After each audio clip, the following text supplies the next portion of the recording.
Have you ever thought of patterns as mirror images? When you think of popular motifs in Indian design, buta or boteh sits on the top of the list. You might not recognize it by its name, but this motif has been part of the global textile traditions for centuries. Botehs have evolved from appearing in architecture, shawls, and wall hangings to contemporary fashion in the form of footwear, ties, and even automobiles. And yet, its shape and form has evolved with trade routes and migration of people around the world.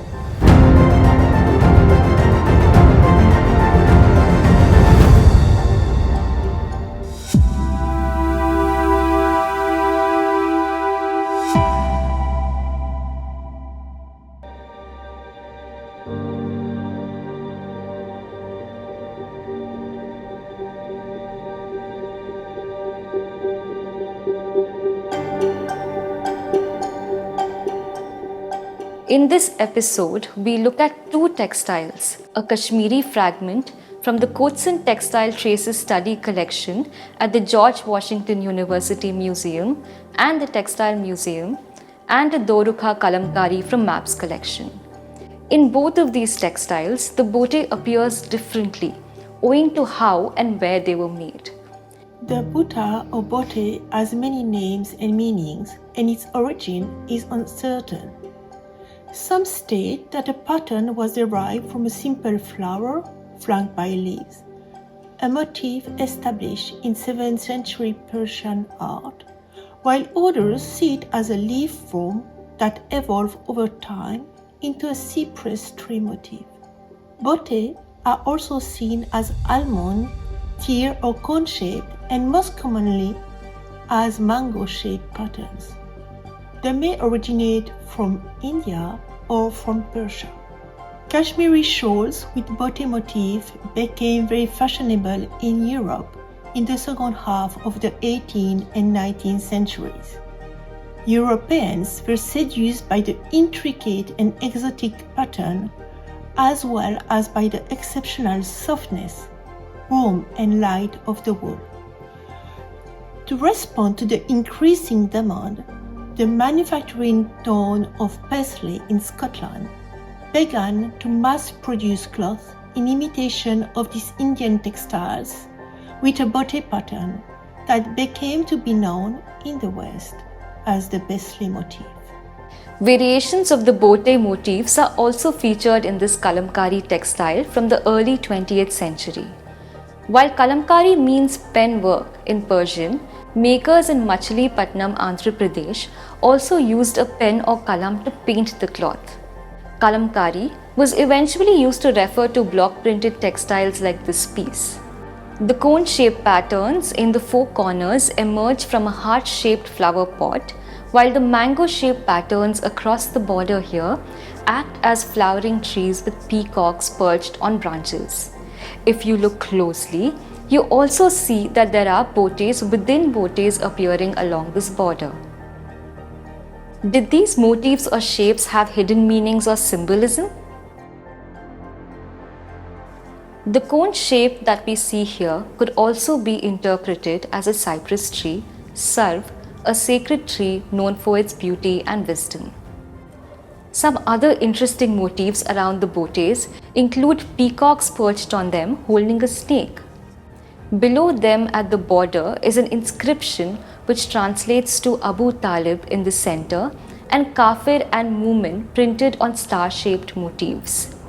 Each of these elements indicate its connection to Islam. What is precious with fragments is that they allow comparisons and close examinations. While comparing the map textile and the Cotsen fragment, we can observe a rich variation in the boteh motifs.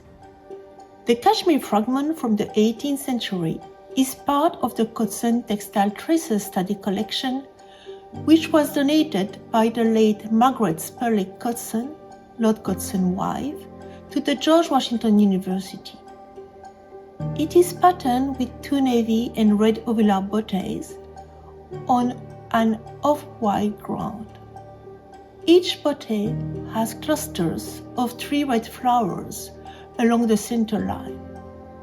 These two patterns, at first sight, offer a symmetrical shape which is uncommon with the boteh motif.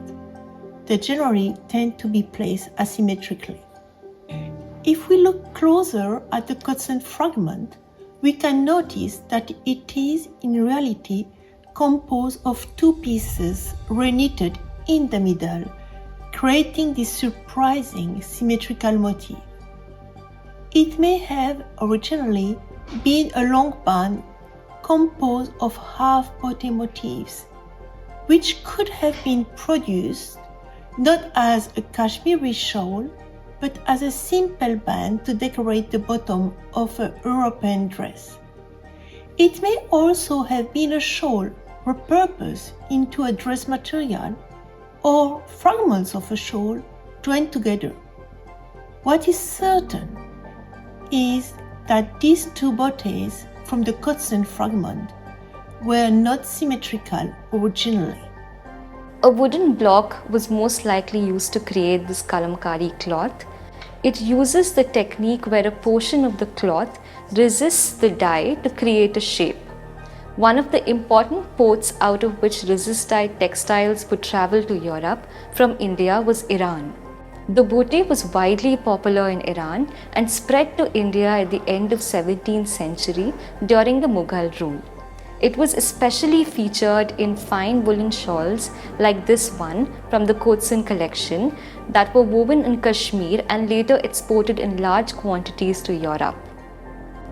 While the Kashmiri fragment might have been used as part of a dress, we can also speculate about the purpose of the Kalamkari Dorukha.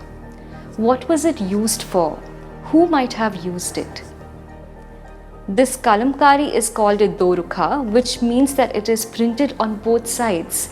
It could have been used in public baths as wraps, known as katif or hole. The ones like this Kalamkari with a white background were used by women. When we look at the front and back next to each other, the mirroring is more evident. However, their large size makes it difficult for us to imagine its use as a towel because of loose threads on each end.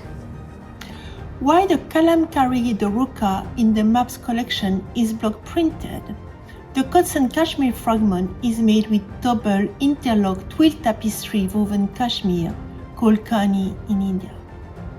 The kani technique is very complex, requires high skills and incredible patience to be completed.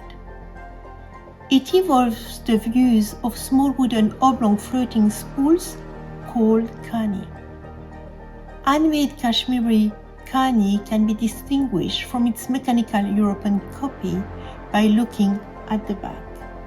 Looking at the fragment from the Cotsen Textile Traces Study collection together with the Kalamkari Dorukha from Maps collection, we can observe and trace how the boteh motif varies in its expression based on regional and cultural practices.